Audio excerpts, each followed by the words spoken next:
नमस्कार, मैं हूं शशि तुषार शर्मा। आप देख रहे हैं हमारा चुनावी खबरों पर आधारित खास बुलेटिन। सबसे पहले आप दिन भर की बड़ी चुनावी खबरों को संक्षेप में जान लीजिए और उसके बाद हम आपको बताएंगे कि ये खबरें खास हैं क्यों और इनके राजनीतिक मायने क्या हैं। गुरुवार को दिल्ली सेवा बिल को लेकर लोकसभा में जोरदार हंगामा हुआ है। केंद्रीय गृह मंत्री अमित शाह ने अध्यादेश के जरिए विपक्षी गठबंधन पर करारा हमला बोला है। कांग्रेस नेता राहुल गांधी और पार्टी अध्यक्ष मल्लिकार्जुन खड़गे लोकसभा चुनावों के लिए अलग अलग तरह की रणनीति तैयार कर रहे हैं और इस रणनीति में एक है पार्टी नेताओं को दाग मुक्त रखना। कांग्रेस ने राजस्थान, मध्य प्रदेश, छत्तीसगढ़ और तेलंगाना में इस साल होने वाले विधानसभा चुनावों के लिए स्क्रीनिंग कमेटी की घोषणा कर दी है। हरियाणा के नूंह में हुई हिंसा को कांग्रेस सांसद दीपेंद्र सिंह हुड्डा ने कहा है कि राज्य की खट्टर सरकार कानून व्यवस्था के मामले में पूरी तरह से फेल हो गई है। पाकिस्तान से आई सीमा हैदर 2024 का लोकसभा चुनाव लड़ सकती हैं।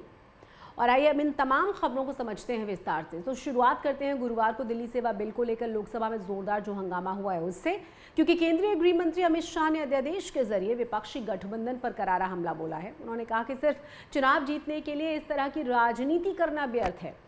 अमित शाह ने यह भी कहा कि ये बिल पास होने के बाद आप किसी गठबंधन का हिस्सा नहीं बनेंगे, जिस पर विपक्ष ने भी पलटवार किया है। चलिए सुनाते हैं आपको कि अमित शाह ने क्या कहा और उसके जवाब में अधीर रंजन चौधरी की तरफ से क्या कहा गया। दोनों ही बयान सुन लीजिए आप।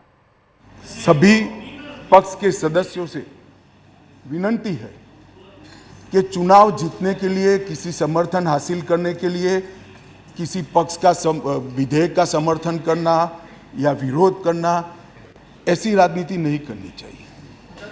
नए गठबंधन बनाने के अनेक प्रकार होते हैं।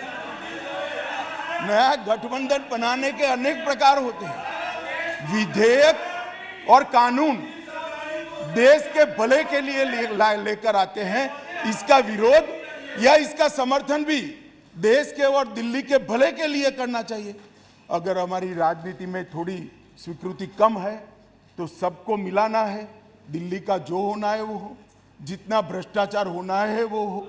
मंत्री कुछ भी करे, मुख्यमंत्री करोड़ों के बंगले बनाए, मगर हम विपक्ष में रहते हुए समर्थन करेंगे क्योंकि हमें गठबंधन बनाना है। इस तरह से नहीं सोचना चाहिए। मेरी अपील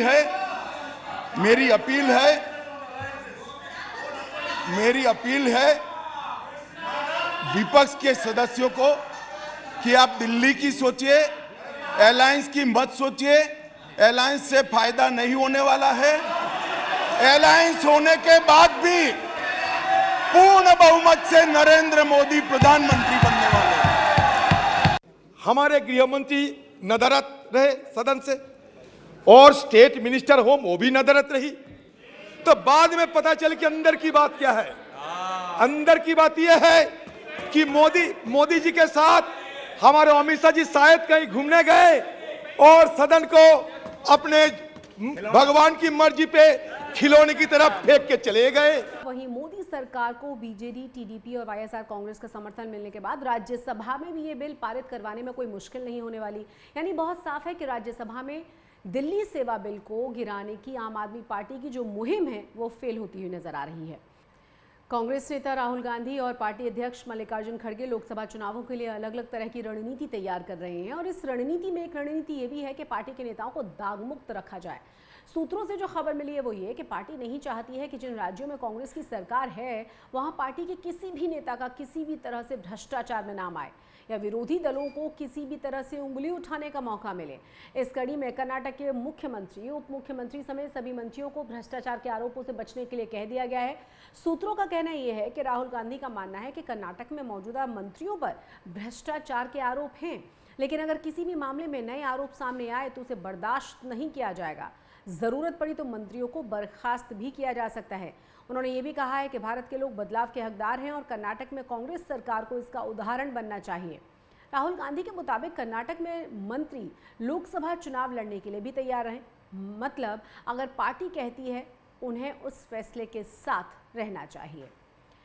कांग्रेस ने राजस्थान, मध्य प्रदेश, छत्तीसगढ़ और तेलंगाना में इस साल होने वाले विधानसभा चुनावों के लिए स्क्रीनिंग कमेटी की घोषणा कर दी है और स्क्रीनिंग कमेटी हर सीट पर कुछ संभावित उम्मीदवारों के नामों को तय करके पार्टी की केंद्रीय चुनाव समिति को भेज देती है, जहां उम्मीदवार के नाम पर अंतिम मोहर लगाई जाती है। राजस्थान विधानसभा चुनाव के लिए गठित कांग्रेस की स्क्रीनिंग कमेटी की अध्यक्षता पार्टी सांसद गौरव गोगोई करेंगे और गणेश गोदियाल और अभिषेक दत्त इसके सदस्य होंगे। मुख्यमंत्री अशोक गहलोत, पूर्व उप मुख्यमंत्री सचिन पायलट और कुछ अन्य नेता इस समिति में पदेन सदस्य होने वाले हैं। मध्य प्रदेश के लिए गठित स्क्रीनिंग कमेटी के अध्यक्ष पार्टी महासचिव जितेंद्र सिंह होंगे। अजय कुमार लल्लू और सप्तगिरी अलका उसमें सदस्य होने वाले हैं। पूर्व मुख्यमंत्री कमलनाथ और दिग्विजय सिंह और कुछ अन्य वरिष्ठ नेता इसके पदेन सदस्य होंगे। कांग्रेस के वरिष्ठ नेता अजय माकन छत्तीसगढ़ के लिए गठित स्क्रीनिंग कमेटी की अध्यक्षता करने वाले हैं। हरियाणा के नूह में हुई हिंसा को लेकर कांग्रेस समेत तमाम विपक्षी दलों ने खट्टर सरकार के खिलाफ मोर्चा खोल दिया है। कांग्रेस सांसद दीपेंद्र सिंह हुड्डा ने कहा है कि राज्य की खट्टर सरकार कानून व्यवस्था के मामले में पूरी तरह से फेल है। उन्होंने कहा कि अगर खट्टर साहब इस जिम्मेदारी को निभाने में असमर्थ हैं तो इस्तीफा दे दें, हमें कमान सौंप दें। हुड्डा ने आगे कहा कि कांग्रेस के 10 साल के कार्यकाल में हरियाणा में कभी कोई दंगा नहीं हुआ। और चलिए दिखाते हैं आपको कि दीपेंद्र हुड्डा ने और क्या कहकर निशाना साधा है हरियाणा सरकार पर। कर दी हजूर आते आते, अब क्या आरएएफ की वहाँ पे बटालियन, और जब कहाँ थी पुलिस, जब यात्रा निकल रही थी तो ये टकराव ना हो उनके साथ पुलिस होनी चाहिए थी, वहाँ पे पुलिस डिप्लॉय होनी चाहिए थी, प्रिवेंटिव मेजर लेने चाहिए थे सरकार को, लेकिन तब सरकार कहीं दिखाई नहीं दी, पुलिस बल कहीं दिखाई नहीं दिया, जिसकी वजह से आज विफलता, सरकार की प्रशासनिक विफलता की वजह से आज ये हरियाणा के अंदर हालात बने। और पहली बार नहीं है हरियाणा में, तो एक के बाद एक ऐसे हालात कई बार बन लिए इनकी, जब से सरकार बनी आई है। आप जो दंगे में शामिल पाया जाए, दंगे में उकसाने वाला या दंगे कराने वाला या दंगे करने वाला, किसी एक भी व्यक्ति को बख्शा ना जाए। तो जाहिर सी बात है कि 2024 में होने वाले लोकसभा चुनाव और हरियाणा विधानसभा चुनाव में इस मुद्दे को सभी पार्टियां अपने अपने तरीके से इस्तेमाल करेंगी। पाकिस्तान से भारत आई सीमा हैदर को 2024 का लोकसभा चुनाव लड़ने का ऑफर मिला है। सीमा हैदर को एनडीए की सहयोगी और केंद्रीय मंत्री रामदास अठावले की रिपब्लिकन पार्टी ऑफ इंडिया ने अपने साथ शामिल होने का न्योता दे दिया है। बताया जो जा रहा है वो ये कि सीमा हैदर ने भी आरपीआई के इस निमंत्रण को स्वीकार कर लिया है। पार्टी के पदाधिकारियों का दावा ये है कि सीमा को पार्टी महिला विंग की अध्यक्ष बना दिया जाएगा। साथ ही उनकी बोलने की शैली को देखते हुए उन्हें प्रवक्ता भी बनाया जाएगा। अब बस पार्टी को सुरक्षा एजेंसियों की जांच में सीमा को क्लीन चिट और भारतीय नागरिकता मिलने का इंतजार है। आरपीआई के जो उपाध्यक्ष हैं मासूम किशोर, उन्होंने क्या कहा है इस बारे में, सुनिए।